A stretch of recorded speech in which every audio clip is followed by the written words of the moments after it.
your drinking buddy called Foul North whiskey better than Stagg? I don't know if that's possible.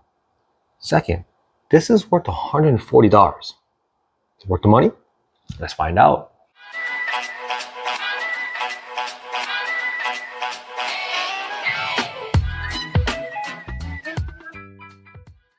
Welcome to Whiskey Bank. My name is Dave. And Foul North was created during the pandemic by two brothers, Nick and Zach Taylor.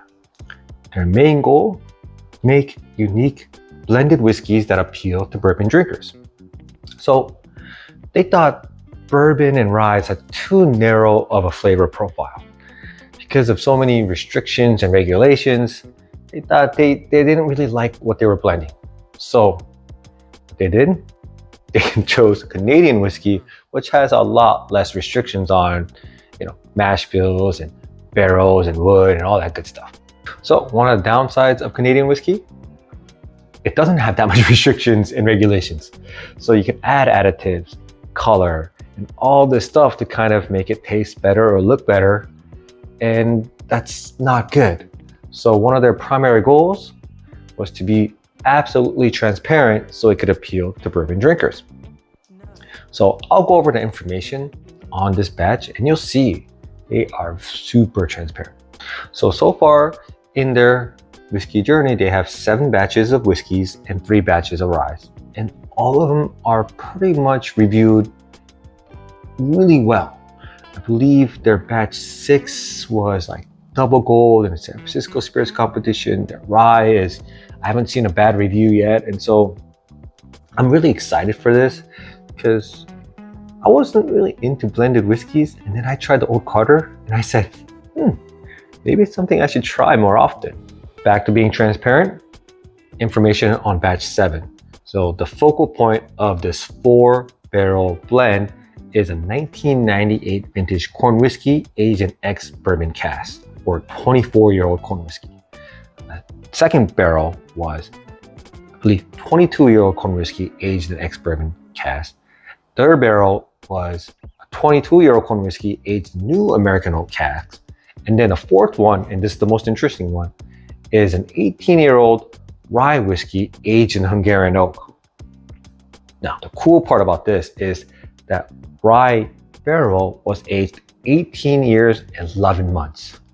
1 month away from being 19, or being right here, being aged 19 years instead of 18. Because obviously you have to label the one with the youngest whiskey in it. So if that had 19, it would either be more notoriety, more, better. It looks better. They can maybe charge a little more. But when Nick and Zach tasted it, and with the blend, they thought it was perfect. They thought it was exactly what they wanted for batch number 7. So they didn't want to risk that additional month of aging to change it to something they didn't like. So they said, no, we're gonna keep it at 18 years, 11 months. Keep this aged at 18 because the flavor is perfect. So they chose flavor over, I guess, monetary. And so that's pretty cool. I really like that. And so that's why when I read that, I bought this. Some of the stats on this, only 3,345 bottles were made. It's a blend of 18 to 24-year-old whiskeys. It's 131.8 proof. It's non-chill filtered, no additives, natural color, and it's average mash bill of 83% corn, 16% rye, and 1% barley. That's not the mash bill like they do in bourbons. It's more of what they call a grain bill, which is, it just takes the average of the 4 barrels from different whiskeys, and then they give you what is the percentages of those mash bills. An important information on the back label here is that it's non-chill filtered, no additives, and natural color. And this is very important if you drink Canadian whiskeys or even single malts or blended scotch, because they don't have regulations and restrictions like bourbons and ryes where they can add additives, they can add color. So if it doesn't say it, that means it could. So the fact that it's labeled on there, that's again transparency, but also it's appealing to the bourbon drinker because we don't like additives. Our bourbons don't have any of that, and it's natural color. And as always, Way too much talking, not enough drinking. Let's get it. Opening ceremonies. All right, let's, oh, yeah, this one's pretty easy to open. Ooh.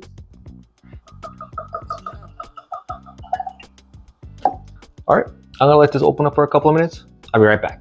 All right, I'm back. So before I fast forward through my experience to bring you the results faster, I'll give you my first impressions. First, the nose. Wow, that is sweet.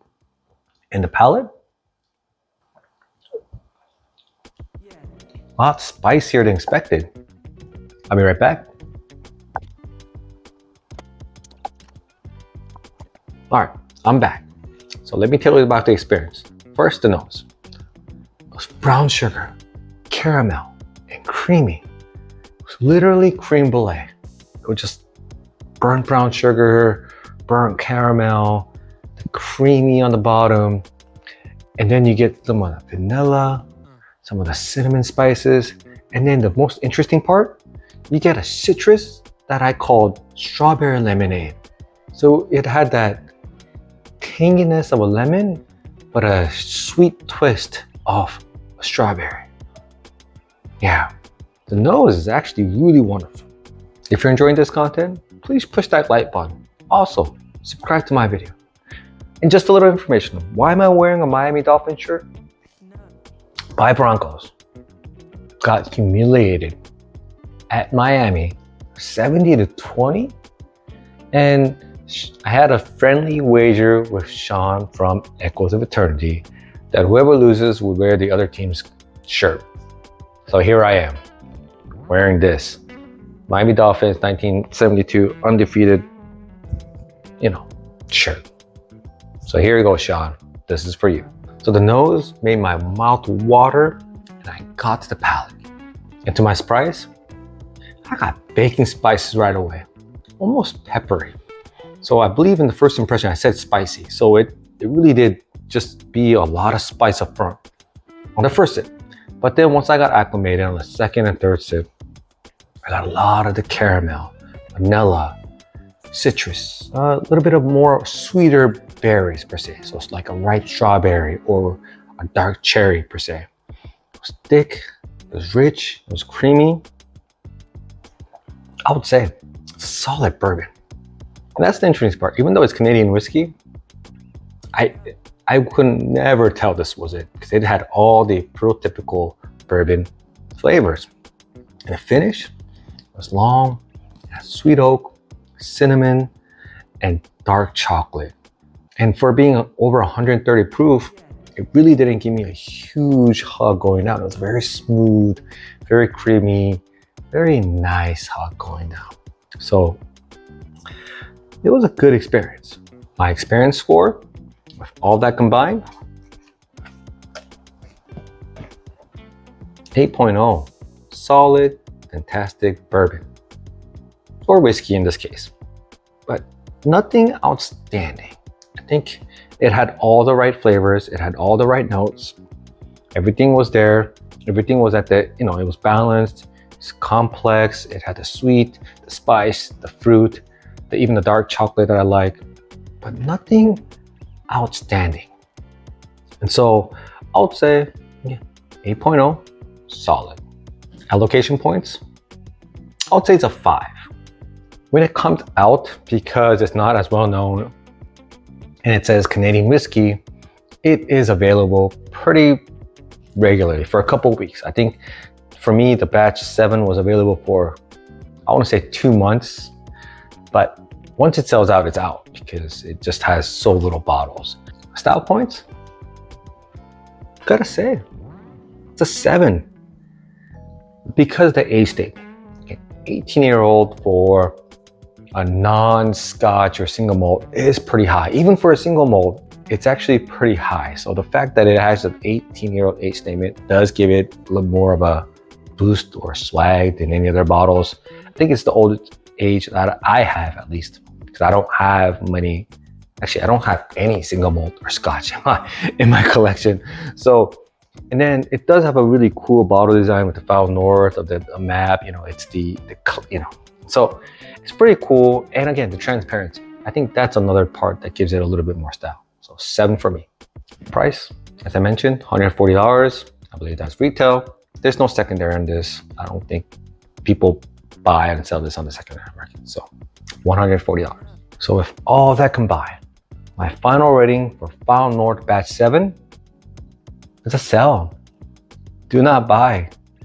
And it hurts me to do this because I obviously want more great whiskeys out there. More great whiskeys by craft distilleries. Hopefully less demand for the Staggs or whatever. And so the more the better. But unfortunately, for $140, I mean, it's a solid, good bourbon. I think it was priced around $70 to maybe $80. I think that would be a good price point, and I'll probably give it a buy rating at that time. I think if it was 90 or 100, I think I would give it a hold rating, try before you buy. But 140 plus tax for a solid whiskey that mimics a bourbon, basically. I mean, I don't want to say mimics, that sounds so bad, but it's really good bourbon. I mean, I don't want to say it's even a Canadian whiskey because it has all the great, solid, standard profiles of a bourbon, but it's nothing special, nothing exceptional, nothing unique. And for $140, that's what I expect. Unfortunately, I did not get it. Best alternatives to this bottle? It's really hard to think of because of the age and the high proof. But if I just consider the flavor, I believe the Russell's Reserve Private Selections or Store Picks is probably the closest one. If those are hard to find, the single barrels would work. For the proof, probably the Elijah Craig barrel proofs. Those are usually above 130. Even some of the Private Selections or the Store Picks are above 130. And for the age, I'll say the Calumet 16. I know that one is lower proof at around 106, but I believe it drinks about the same. Even though this is 133 proof, it doesn't drink that hot. So I know the Calumet 16's a little bit more straightforward than the Foul North, but I believe it does have a similar flavor profile. All right, second part of the video. Your drinking buddy called it better than Stagg. Well, I got Stagg Batch 18. Let's see if it's actually better. All right, first, the nose. Go back to the Foul North. Cream brulee. Oh, strawberry lemonade. Very good nose. Cherry. Brown sugar. Baking spices. Stagg. Gotta say, for the nose though, Foul North. That cream brulee with strawberry lemonade, that balance is actually really good. So, but obviously we taste whiskey, or we drink whiskey, we don't nose whiskey. So onto the palate. Back to the Foul North for reference. Good, solid bourbon. I keep on calling it a bourbon. Good, solid whiskey, but it just has all the traditional bourbon profiles. Brown sugar, caramel, spice, fruit, dark chocolate finish. Gotta say, solid. Stagg. Batch 18.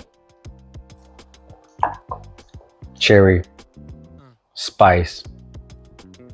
Man, so much more intense. So you get the cherry, you get the sweet, you get the spice, you get the oak, you get everything in a higher level in Stagg than the Foul North. In conclusion, is Foul North better than Stagg? No, but they are completely different. This is more standard bourbon notes, while Stagg is more, if you love Stagg, I can see why people just can't get enough of it. But if you like the profile of Foul North, I can see why you love it too. But if I had to choose one, I'll take the Stagg. I like the fact that they know what they are, while the Foul North has really good notes, but it's really good on a lot of things. But Stagg, fruit, sweet, spice, just takes you there, and it just knocks you out. And so I would say, pretty sure there will be days, depending on what food I eat or what mood I'm in, that Foul North might be better. But today and tonight, Stagg is the one that I'll choose. So thank you for watching. Now, let me know in the comments. Have you had any of the Foul North? Did you like it? Did you think it was worth the money? Because I surely didn't. Thank you for watching. I'll see you guys next time.